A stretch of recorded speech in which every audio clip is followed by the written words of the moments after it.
Welcome to my channel. आज हम पढ़ने जा रहे हैं कन्वर्जेंस ऑफ गामा फंक्शन। तो सबसे पहले देखते हैं गामा फंक्शन किस तरीके से रिप्रेजेंट करते हैं।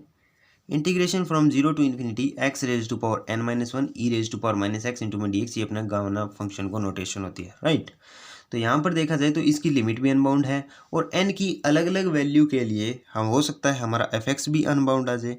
तो हम सबसे पहला केस कंसिडर कर सकते हैं कि तो इसका कन्वर्जेंट और डाइवर्जेंट नेचर है वो एन पर डिपेंड करेगा, राइट। क्योंकि लिमिट तो अनबाउंड है लेकिन एन पर भी तो डिपेंड करे, ये भी हमारा एफ एक्स है वो बाउंडेड अनबाउंडेड हो सकता है। तो कन्वर्जेंट और डाइवर्जेंट नेचर एन पर डिपेंड करता है। सबसे पहला केस लेते हैं कि हमारा n greater than equal to one है। तो सबसे पहले हमें पता है कि इंटीग्रेशन में हमारी लिमिट थी जीरो से इन्फिनिटी थी, तो इसके लिए हमने जीरो से इन्फिनिटी ना होकर ए से इन्फिनिटी थी, तो सबसे पहले हमने लिमिट को तोड़ दिया जीरो से ए और ए से इन्फिनिटी में, राइट। इसे हम आई वन मान लेते हैं, ये अपना आई टू है। तो आई वन देखा जाए तो ये एक टाइप का प्रॉपर इंटीग्रल बनता है, दैट मीन्स ये अपना कन्वर्जेंट हो जाएगा। तो अगर आई टू देखते हैं प्रॉपर इंटीग्रल किस तरीके से बनता है, अगर जीरो रखते हैं, जीरो की पावर कुछ भी करो जीरो आएगा, इसको मल्टीप्लाई करेगा जीरो आ जाएगा और ए पर एक फाइनाइट वैल्यू दे ही रहा है, राइट।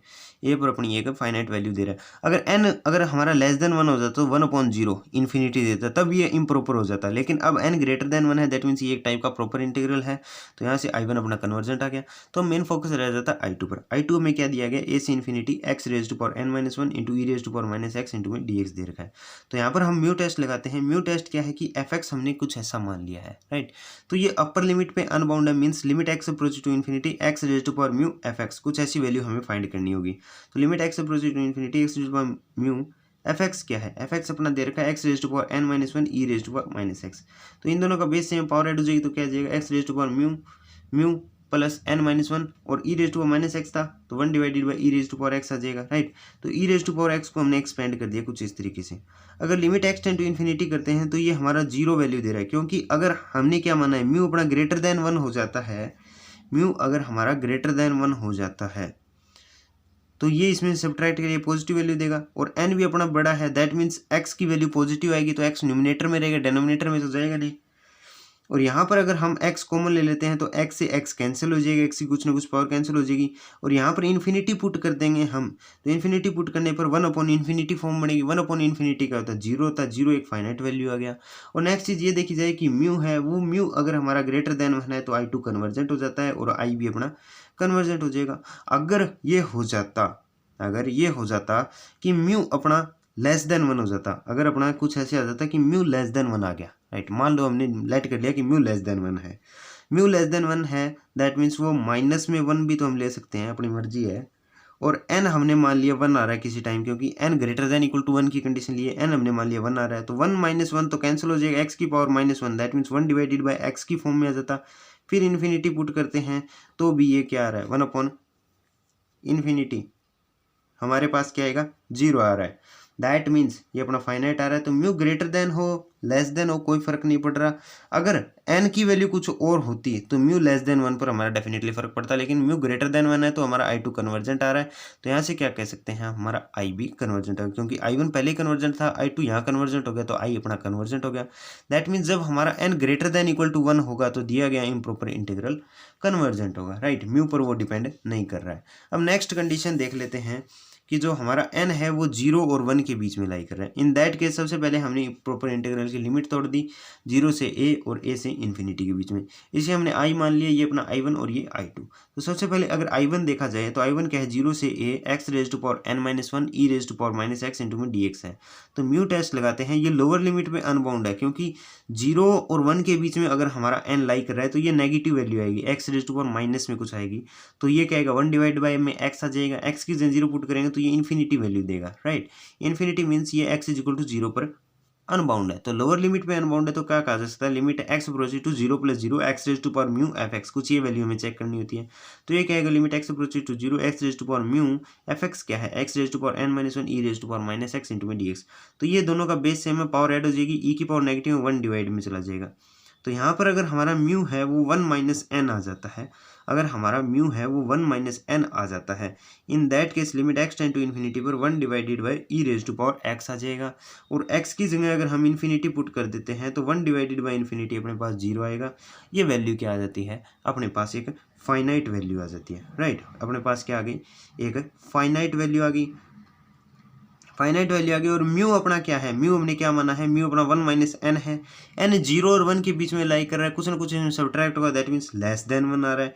म्यू अपना लेस देन 1 आ रहा है, तो I1 अपना क्या हो गया, कन्वर्जेंट हो गया। तो अब मेन फोकस रह जाता है I2 पर। तो I2 देखते हैं, ए से infinity x raise to power n minus one e raise to power minus x d x. तो ये सभी लिमिट पे बाउंडेड है, लेकिन इन्फिनिटी की लिमिट ही खुद अनबाउंड है। तो इसके लिए हमने ये जो पिछला लेक्चर था, पिछला जो हमने था I2, ये जो अपना I2 था, इसको कन्वर्जेंट हमने प्रूव किया था। तो सेम ऐसे ही ये हमारा I2 है वो कन्वर्जेंट हो जाएगा, सेम यही प्रोसेस हमने लगनी है। तो यहाँ से भी अपना I2 कन्वर्जेंट आ गया, I2 कन्वर्जेंट हो गया, I1 को हमने कन्वर्जेंट प्रूव कर ही दिया है। तो यहाँ से क्या कह सकते हैं, जो अपना I है वो भी अपना क्या है, कन्वर्जेंट है। तो अब थर्ड कंडीशन लेंगे, जब हमारा n है वो लेस देन इक्वल टू 0 होगा, उस कंडीशन पर हम क्या कह सकते हैं, तो वो देख लेते हैं।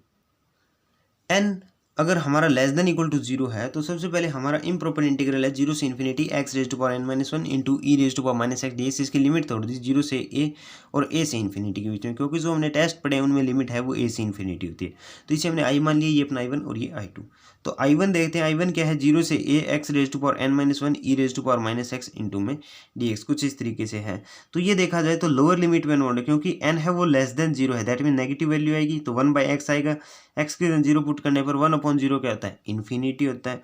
दैट मीन्स लोअर लिमिट में अनबाउंड है, लोअर लिमिट में अनबाउंड है, तो हम क्या करेंगे, limit x approaches to 0, a plus 0 होता है, a ही 0 है तो 0 प्लस 0 आ जाएगा। x raise to power mu f x, mu test से तो कुछ इसी तरीके से सोल्व होते हैं। तो x raise to power mu f x अपना क्या है, x raise to power n minus one into e raise to power minus x. तो ये अपना बेस सेम है, दोनों का पावर ऐड हो जाती है, तो क्या आएगा, x raise to power mu plus n minus one divide में क्या आ गया, e raise to power x आ गया, राइट। अब अपना n है वो लेस देन इक्वल टू 0 है, right, less than equal to 0 है। तो अगर इक्वल टू 0 है दैट मीन्स ये माइनस आएगा। अगर यहाँ पर म्यू अपनी वैल्यू है, अगर म्यू की वैल्यू है वो एक पॉजिटिव वैल्यू है या फिर 1 से बड़ा है, एन म्यू अगर अपना ग्रेटर देन इक्वल टू 1 है और एन अगर अपना 0 है, तो एक्स की पावर 0, तो म्यू अगर हमारा ग्रेटर देन इक्वल टू 1 है तो 1 ही मान लेते हैं एक बार।